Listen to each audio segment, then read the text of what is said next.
building. High priestess in the building, didn't let my fears kill me. Transmuted my pain in that cleanse in the rain. Down out, I was worth it and I conquered my demons. I accepted my purpose and the goddess I became. Good morning, good morning, good morning. It's your Thick Goddess Energy, and this is our Thick Goddess Energy morning show. I am your host, Ariana, aka Divine Moon Goddess, and today I have two beautiful and stunning special guests with me. We got Bella in the building and Louisa in the building, and I will let them tell you about themselves in a moment. But let me get to my sponsors real quick, as this morning show is brought to you by Divine Moon Goddess Healers and Readings.com, where all of your questions get answered. So don't forget to go on over there if you need healing and need some guidance. I'm also brought to you by myself, which is Thick Goddess Energy LLC. Baby, we's doing it right. And then we got Shanti Rentals in the building. If you need a rental car and you're in Orlando, Florida, look for us on Turo. And we now have Infinitely Twisted Plush. So you will be seeing that. Cool ass plush blankets. You will be seeing those, especially on my social media. I will be starting to really show you guys and do my thing with those as well. So let's get into it real quick. Bella, just introduce yourself. Tell us a little bit about you. A little bit of me. I don't know where to start. It's like What's I'm on the spot. what's the important stuff, I guess? Your products that you sell. What do you do for a living? Oh, dang. That's a lot of shit.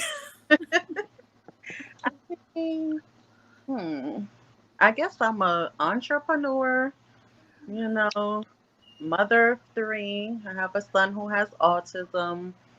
So I am a proud autism mom, of course, of course. Raising teenagers, which they're wonderful.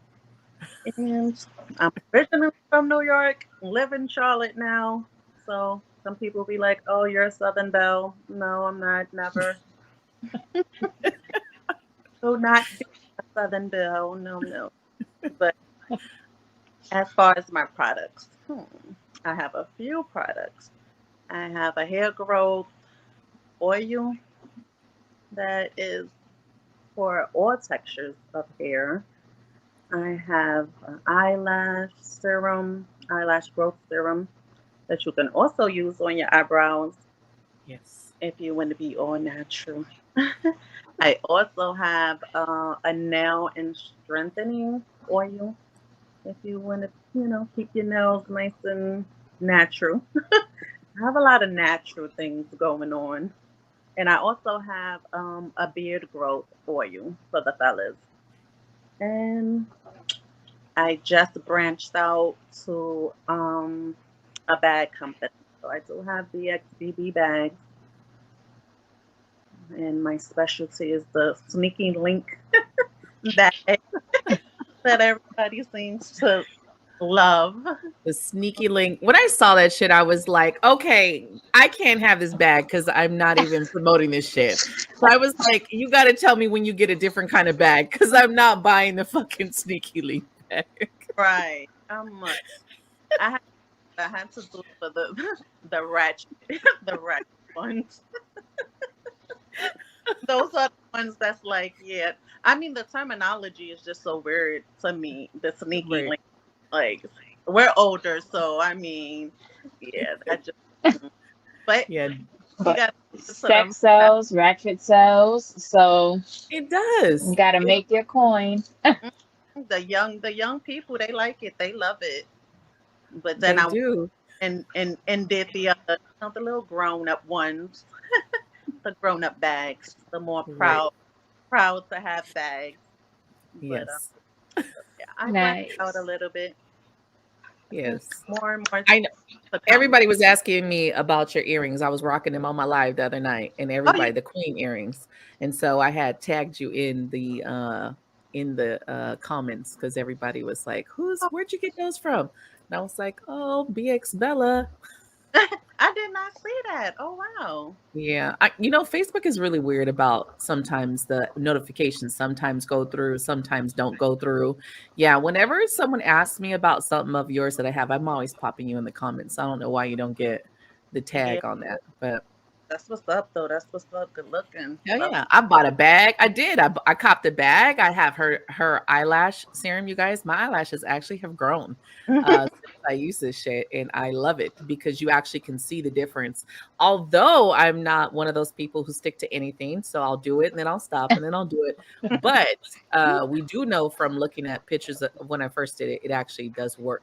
Even on my eyebrows, and my eyebrows do not want to grow back in. We come from the 90s, late 90s, early thousands, where we were shaving and all types of crazy shit. So a lot of my lashes, I mean, a lot of my lashes and my eyebrows don't want to grow back, but a lot of them have, a lot of pieces have They filled filled back in. in. See, Yeah, I they Yeah. was scared to rip my hair off at that time, so I didn't do my eyebrows until I was 23. That was the first Yeah. time I did my eyebrows. Oh, damn. Nope. I was with the razor. I look like a cholo. Like I look like a chola, basically, not a cholo, a chola, with them fucking pencil one liner. Why that's why they're so thin. If you thought that was the look, it was a one-liner pencil. I had no eyebrows. So yeah, shaving them with the little razor, not just shaving them with the regular razor, with that actual No, razor. Yeah. And then all the waxing and then home waxing and yeah, I fucked my shit up. So experimenting. Those were the experimenting days. yeah, and then all of a sudden everybody has these thick ass eyebrows and it's like, wait, what the fuck? When did this become a thing? All right, Louisa, get into Louisa, who are you? hi. Hey, I'm Louisa. I'm a registered nurse by profession. I also read tarot, oracle, and pendulum. I'm just here for the collective, here for the healing, and here for you guys. So I'm ready to get into it today.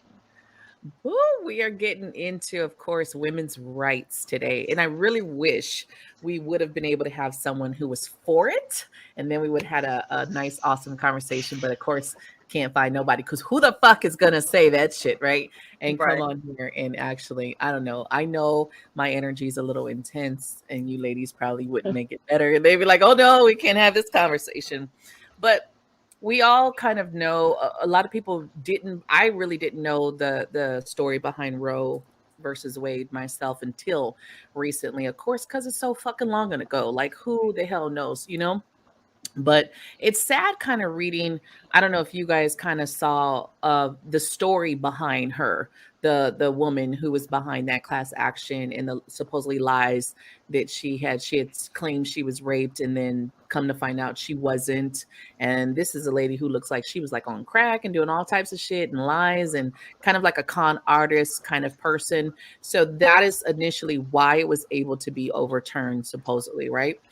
Now, who fucking cares about her, right? I mean, honestly, who gives a shit? Because she's a poor ass excuse of what happens to a lot of women that do get raped and do have to go through this situation, right? It's unfortunate that she happens to be the one who, they put her name up top of this damn list. Only years, decades, later, we're confronted and she makes everybody else look bad. But I wanted to know your opinions on that part first before we kind of go into some more of the meat of it, just on that pretense of that's what they use, this one lady, and kind of not even looking at the whole scheme of things.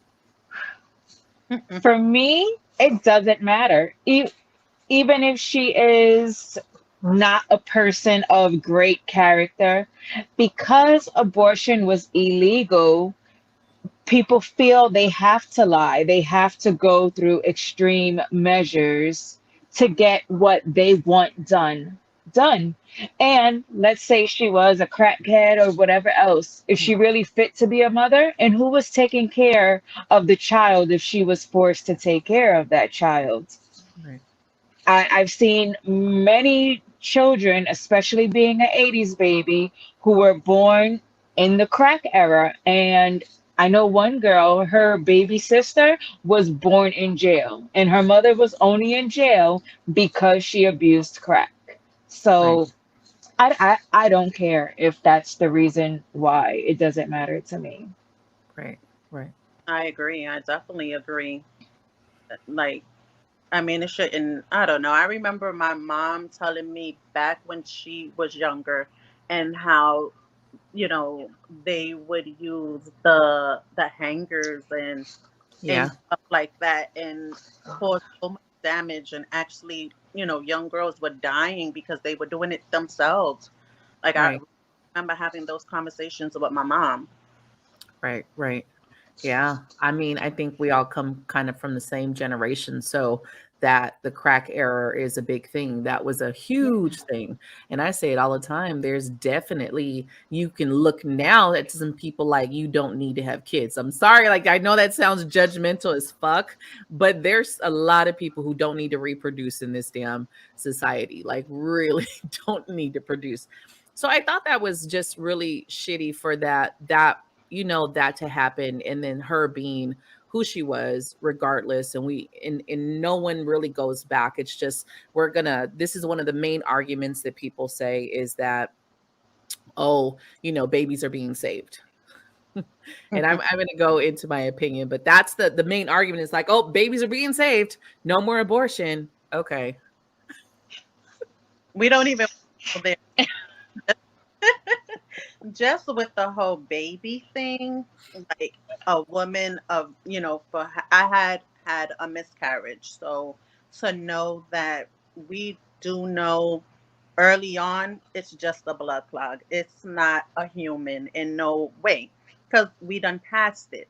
When you Right. have a miscarriage, especially early on, it's just basically like a heavy period. Right. So how do you say, oh, that's a human, when it's Right. not? And Right. I don't know. That just doesn't make sense to me Right. in that Right. situation. Right. I think there's a lot of levels to it too, because most people don't know anatomy, right? Most people know more about Kim Kardashian than they fucking do about their own body, right? And even me as a 40-something-year-old woman recently studying some things and looking into just conception and things like that, most people don't realize that it takes a couple days before conception even happens, right? So the pretense of people is like, oh, immediately sperm meets egg and boom, there's a life. And it's like, yeah, no, that's not kind of how it happens, right? Doctors can't even pinpoint exactly when you were pregnant, even if you've been keeping track of your ovulation, even if you've been writing all that shit down, because there's like a 12-day span where from conception to traveling to the uterus to implantation.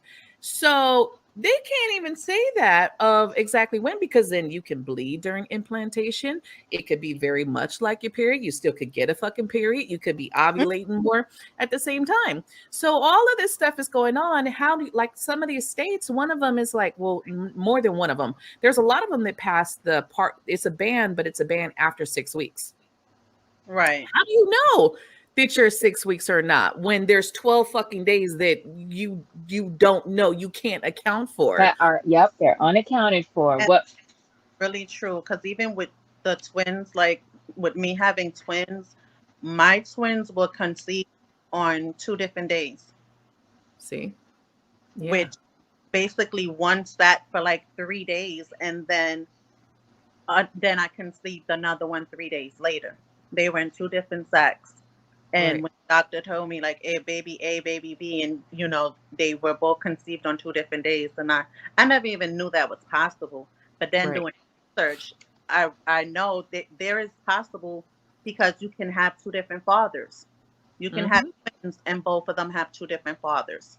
So Yep. again, like I said, I agree with, the doctors don't even know. They cannot pinpoint. They're estimating and saying, oh, it sits for these days, or it takes this day. And even when we go, and the first thing they ask us is, when was our first missed period? Right. You can't go through that, because I could have had my period for 6 months. And now I'm 6 months pregnant, because I'm thinking, because I had my period, there's no way I can be pregnant. And now Right. when I get there, you're telling me I'm 6 months pregnant, and the whole time I had my period. Right. Right. Some people don't even get, I don't know if you're going to say something, Louisa.